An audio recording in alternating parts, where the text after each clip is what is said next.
And welcome once again, All Takes Valid, episode 24. As always, I go by Trill Trayy, joined with SP21 or Spence You and already know. Mr. Vick Bynum. So, Vic, why don't you go ahead and give them a rundown of what we got in store for this episode?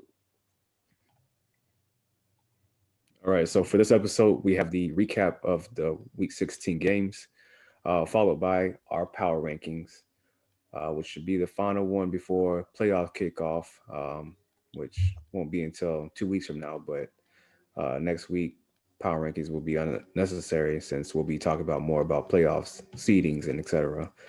Followed by the idea of resting or playing players week 17 when teams have already had their seeds locked up, if it's a good idea or not.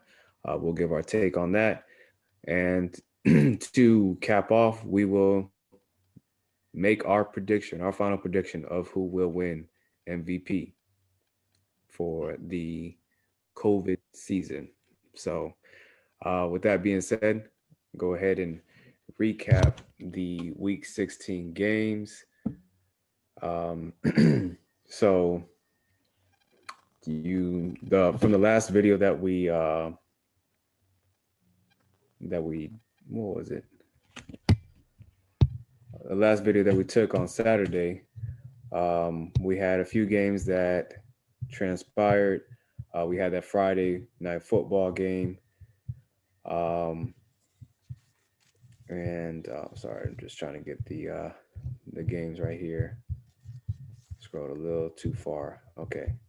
All right. So the first game of Saturday night football was the Bucks beating the Detroit Lions 47-7, followed by the 49ers beating the Arizona Cardinals 20-12. The Miami Dolphins winning 26-25 against the Las Vegas Raiders to cap off the Saturday night football games. The no look pass. The best no look pass of all time. Then to start off the the Sunday morning football games, Ravens continue to handle their business, punch their ticket into the playoffs. We'll tell you a little bit more about that. You don't 27 have to to. 13. You don't have to, but I'll tell you in a brief moment. 27-13 against the Giants. Uh, the Falcons barely, but they lose again to the Kansas City Chiefs. They choked. They had the game, and yeah, the Chiefs continue to find ways to win games. The Browns, oh, the Browns, as we usually say, they always come through. Not in a good way for Browns fans, but they are the Browns, as me and Trey always allude to calling them. AFC North champs, baby. You had one job, Browns. You had one job. Then you had the Chicago Bears beat the Jacksonville Jaguars 41-17. Not much of a surprise, I would say, but Jags definitely put up quite a fight. The Bengals win again, beat the Houston Texans 37-31. And then you got Trey's team, the Steelers, come back and beat the Indianapolis Colts 28-24. The Carolina Panthers won against the Washington football team 20-13. Boys let you down. They did. They did. Uh, the Broncos lost to the Chargers 19-16. Philly. How? Why? Lost to the freaking Cowboys 37-17. And The now, loss, huh? now playoff hopes is alive for the Cowboys. Man, this is dreadful. This East. You have the Rams losing to the Seattle Seahawks, 20-9. Your Man. NFC West champs. Crown the Yep. boys. Then you got the Green Bay Packers absolutely dismantling the Green Bay Packers. I mean Well, the Tennessee Titans, 40-14. Green Bay Packers beat the Tennessee Titans. And then to cap off for the Monday Night Football game, Buffalo beats the Patriots 38-9. So, with that being said, fellas, y'all have any games that y'all want to start off with first? man. Well, let's start off with Friday for me. Let's start Saturday for me. Best no look pass of all time. Ryan Fitzpatrick. I'm telling you, I call him the quarter, because man, once you flip it one time, you get probably one of the worst quarterbacks you can see. Like, what the heck? You flip it again, you get it. You probably get one of the Hall of Fame quarterback. Like, yo, where's this? Oh man. Yeah, it was a good late surge. It eliminates the Raiders from playoff contention. So, with that saying, This is the second time they've done this. yes. They started off hot last year too. They were 6-4 Yep. at one point, and Went all down. why in the beginning of the year, like I said, when they beat the Chiefs and they had beat the Saints, and everyone was high on them. Like, I don't think I ever really put them in my top 10. I would have to go back. If I did, they're probably just at the very, bottom on the outside. It's just like something about them is like, I don't trust these guys. They're gonna. I don't know. I gotta look, because I don't think I have them either. It's just something about John Gruden and timing. It's just that, man, it just don't line up right. I mean, sure, he'll always have a hot start, but as we see throughout the years, he'll start off hot, and then when it's close to playoff, it just slowly gets cold and colder and colder until it's like you're out. I'm like, what's going on? Is it just the lack of momentum? For me, I think it's just. No, I'm still holding him accountable for Khalil Mack and Amari Cooper. Maybe Amari thing. All right. The Khalil one, I'll definitely agree with you. Yeah. Khalil, I definitely agree.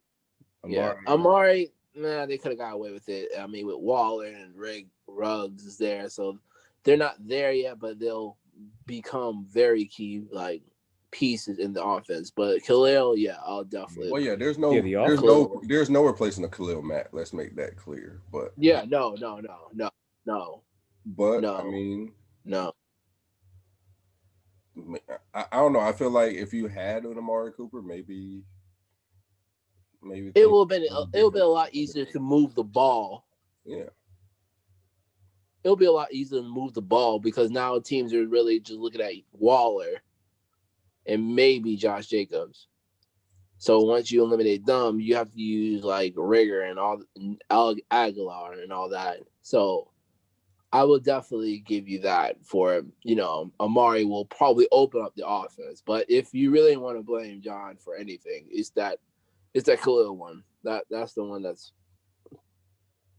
Yeah.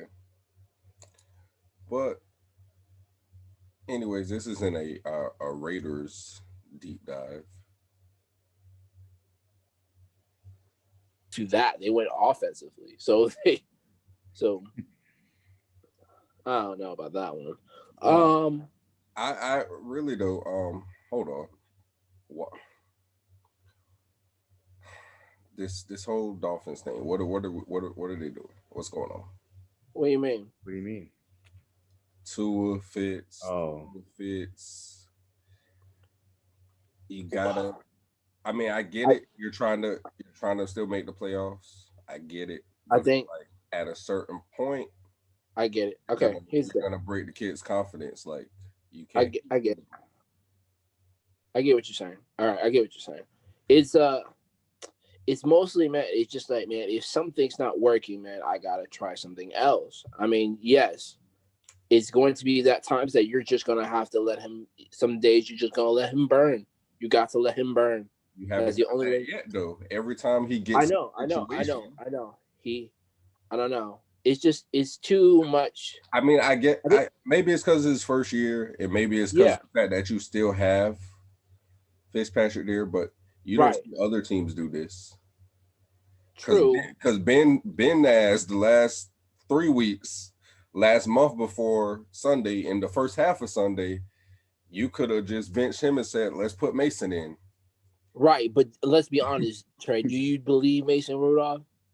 No, I don't. But I'm just saying though. Okay, well but the coach kind of still believes in Fitz because as we've seen, there is sometimes, man, you flip a coin, it's oh man, we got tragic Patrick. You flip a coin, oh we got magic Patrick. So sometimes if anything they'll go work. Okay, I gotta go to the Magic Man. Hopefully, I get something good out of this, and he got something good out of this. Now, future going on further, he's going to have to live and die by that quarterback. Look, Sunday, who starts? That season on the line, playoffs on the line, basically. Who starts? That's the I think question. I think Tua is starting. I think Tua is starting. See, to me, I feel like when I guess when the going gets tough, I feel And like he's doing it, Ryan Flores he uses. I mean, he makes good judgment calls so far, and again, as we talked about last time, the season that the Miami Dolphins has had so far has been better than most expected. Um, but I feel like in some ways, I feel like he's using him like Ryan Fitzpatrick, referring to him. He uses him as if he's like a pitch relief or a relief. Relief pitcher. a What's reliever. Yeah, I know what you mean. yeah, reliever in baseball. Like when Yeah, it seems like it's a little tough, and he's like, the starting pitcher is not doing so well, or it's starting to struggle. struggle. That's when he puts in Ryan Fitzpatrick, which is good in baseball, but football, it's a hit or miss because most quarterbacks, they need rhythm, they need to get that in game action to kind of get the flow of things, and it's risky, but so far it's paying off. But I don't think this is gonna be something that's gonna eventually it's gonna bite him in the butt. Basically, the way to say Yeah, it is it's and gonna I come. hopefully he does know that. Sorry to cut you off, but hopefully he does know that Yeah, because it's going to be a time where teams are going to catch on to that. So now you're gonna have to either A, live and die by that quarterback, or B, you're gonna have to switch it out. yeah. It's just something they gotta. And I just feel like he needs, Tua needs those games, Right, just Yeah, you don't know if he could have came back in that game. You don't know what right. could have happened. He has is He to he he go he through it. could Let him he could fight have through made it easy. and as far as things go, it's like, you're making the argument that, hey, you don't entirely believe your quarterback can, handle that situation or, bring your team back. And obviously you drafted him in the first round, top Right. So 5 pick. right Like for a reason. Yeah. obviously, for a reason. So Yeah, because there was other quarterbacks there. You could have got Her. You could have took Herbert. Burrow was gone already, but yeah. there's some other guys you could have took. So yeah. you felt that way about Tua, despite the injury, despite everything, to take You him. want So I need you to kind of stand behind that. Like I'm not seeing. Well, like I said. it'd be. I guess it'd be different if he was like in year 2 or 3 and this was happening. Maybe it's just because it's Right. rookie year. Maybe I'll give him I guess, the pass with that. We'll see. But yeah, you at a certain point, if you Sunday. keep doing this, you're gonna hurt his confidence. Right. Sunday I think is going to be to a their win or lose draw. I think it's going to be. I think he just going to get the best See, chance. I I agree. It's gonna be Tua. I mean, from what we've seen, like he's just continually using, and he's having Tua start the game off. It's just whether he Yeah. wants to finish the game off or not. That's the big question, and that's again that's alarming. Just I'm not a Miami Dolphins fan. I'm a fan of all Florida teams as long as they're not playing against the Bucks or my Ravens. But unless it's the Bucks and the Ravens and the Bucks all day. But yeah, it's just, to me, it's alarming just seeing, that Brian Flores is pulling Tua out and, giving Fitzpatrick the chance, because you just don't know what kind of Fitzpatrick you're going to get. And if he ends up costing the game, then all the Miami Dolphins fans, or just anybody that's a fan of, the Dolphins, period, or just the game, they're going to be puzzled and just being like, hey, why would you pull your starting quarterback? You don't know what he's going to do. You don't give him the chance to have that game time experience, especially come time playoffs. Right. Then how is he going to learn? Like in playoffs, in the regular season, you want those games to, kind of understand, like, Miami is still fighting to get into the playoffs, because I think even this weekend, if the Dolphins lose, they could potentially be out of the playoffs, because the Colts and the Dolphins, they have. So yeah, Colts have to win, and they need the Ravens, Dolphins, or Browns to lose. Exactly. And they can get in. Mm-hmm. But if the Ravens win, the Dolphins win, the Browns win, they're in. Even if the Colts win, it doesn't matter. They can't get in. So pretty much all those teams control their own fate. The Colts is the only person that needs some help. Yeah. I hope the Browns continue to do the Brown thing, Well, I mean, we're kind of skipping ahead, but yeah, Mason Rudolph starting this game. So one of these 5 teams is going to miss it. Who is gonna be? So the rematch of sorts. You could take the Ravens. Yeah. Miles Garrett. Mason Garrett. Yeah, that's right. Helmet to helmet. That's and Mason. Right. Helmet to helmet. That's right. Helmet to helmet. Let's see Mason Rudolph torch them boys. That would be interesting. No? No. No. Well, you know the funny thing about this, I don't know. Typically, when people are on the COVID list, don't they miss 2 games? Generally speaking, generally they miss 1 game, but depending on severity, they could miss 2. Yeah, and well, depending on like the following week, if they continue to get, like, if they get a positive test the following week, because it's 10 days if you have COVID, but if you're in close contact, then it is, I believe it's 5 days. Well, yeah, that could play a factor again, because if the Browns go into that game and they don't have their receivers again, I think it's going to be a walk in the park, even without Ben playing or some of the starters. I don't think it's going to matter. I forgot about and this that. happened Saturday night, right? Yeah, so it's Saturday would just make 10 days. So that's what I'm saying. I'm not sure they're going to be available to play by Sunday. I know they're going to try everything they can to make them play because the season's on the line, but protocol is protocol. Yeah. If they can't go, they can't go. And technically they would have to be cleared by Saturday, which would be the 10th day, to be able to play Sunday. So, and even at that, they get cleared Saturday. They haven't practiced all week. It's a lot that goes into that. I don't know what they're going to do. But anyways, yeah, as we're speaking on the Browns and Steelers, we can just go ahead and go into the Steelers and Colts game. A tale of 2 halves, so to speak. Because I was ready to sell the former still the first half of that. So it took y'all a second half and a possibility losing the playoffs to Ben actually throw his arm. Hey, well, first off, we couldn't lose the playoffs because that 11-0 team. Oh wait, well, let me rephrase you were already in that. You're right, because you're gonna lose the division. Yeah. Being leaders of the North. How about that? Being leaders of the North. Kings of the North. There it is. I like that. That sounds better. We're the kings of the North. Sure. Whatever floats your boat. So it took a second half. He's alone on the throne. And his arm just like, you know what? Yeah. I think I can do it. Like, yeah, because I think I can do it. Look, honestly, I was saying that I'm thinking he's hurt. I'm thinking he's hurt and he's not telling anybody. Like, they're saying he's not hurt. Because I was like, all this little short pass and stuff, they're saying it was because, like, that's part of their run game, like to supplement for lack of a run game.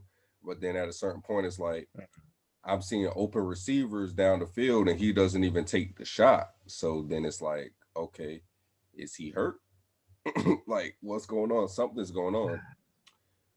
But something that did come out is in this. I've had an issue with him all season, anyways. Regardless, even when we were 11-0, his play calling, our offensive coordinator, some of the play calls or designs, they're just um, very vanilla to say the least. Are they're easily it's easy to Recognized. see what we're gonna it's easy to see what we're gonna do. So apparently, what Juju actually said in the interview today, that in the first half of the game, the Colts were actually calling out their plays. Hmm. So the Colts knew what we were running. So in the second half, we came out more or less in like a no huddle, and Ben was calling the plays, and that was the difference in the ball movement and the play calling versus the OC calling it and Ben calling it. So, two things with that for me, and I mean, as much as I hated Todd Haley when he was here and I wanted him fired, I think this offense coordinator is even worse. Because we had a top offense when Todd Haley was there. We had Bell, AB, and Ben, and we still wanted we still wanted him gone. But this guy here is just some of the stuff he calls. It just makes no sense whatsoever. Mm. It feels like a lot of what the Baltimore Ravens go through. But um, to go at what you said too about the whole play calling thing, at this point, um, well, for one, there's two things. One, the offensive coordinator, they need to mix up the play calling. Um, do different formations. If you go into the same formation, and you do this every game, Yeah. typically teams are going to catch on to it. And that's why you have teams, calling out, hey, they're running this, they're running that. But at the same time, we've been through 16 weeks already. A lot of teams have a lot of game film. So it's kind of easy to pick on that stuff. They get paid, defense get paid too. But, yeah, like you said with Ben Roethlisberger calling the play second half, running no huddle, less time to think for the defense, um, more time, more ability for the offense to be able to get a spark, move the chain, score points. And that was a good call by the Steelers in doing that because obviously that first half, we all seen what happened. And then the second half, you know, not a different team basically. So, Yeah. So my only thing with that is, and this is not to skip ahead in our which is going to be one of our next topics though, about resting players and stuff and things of that nature. I kind of want us to play the starters at least for the first maybe quarter or first half. Just you want to kind of continue that momentum in a sense versus Ben's gonna sit, and I don't know who else they're gonna sit that are starters. So, yeah, the last game y'all played, y'all ended off on a good note. The last half of football y'all played with all the starters ended on a good note, but you don't want to rest and then come into the playoffs and have another slow start. I kind of want to go into that game at least for the first quarter or first half. And the only thing I really want to see, because obviously we know that we can do the short intermediate stuff because, like you said, we've been doing it all year. What I want to see in that first quarter or first half or whatever is take the deep shots, try to run the ball, see if we can establish a run game. The things that we don't necessarily do well or haven't done well, that's what I want to see us focus on. The score at this point doesn't matter. I don't care if we lose or win to the Browns at this point. We got the division. We can't, I mean, whether we're a 2 seed or a 3 seed at this point, there's no bye that comes with it. And anybody in the AFC that we're going to line up against is going to be a hard matchup. So 2 seed, 3 seed, at this point, it doesn't matter. If you're not the 1 seed, there's no real benefit. It doesn't matter. You're still hosting a home game. Who cares? So I'm not even worried about the score or anything with that. I don't care if we win or lose at this point. I just want to see the offense come out, and I need to see the same team that I saw at the end of that Colts game. They can't go into the playoffs looking like the beginning of the Colts game. Okay. Well, I want to avoid kind of going into that right now, just because that's not the topic right now. But yeah, next up we have the power rankings, which we can go ahead and hit that, and then we'll go ahead and continue to tackle because I have some things I want to say about the resting and not resting players. You know, as a Raven last season gives me flashbacks a little bit. So Oh yeah. We can really get into that. Yeah, you know all too well what that can possibly do. yes, I do. Yes, I do. But that being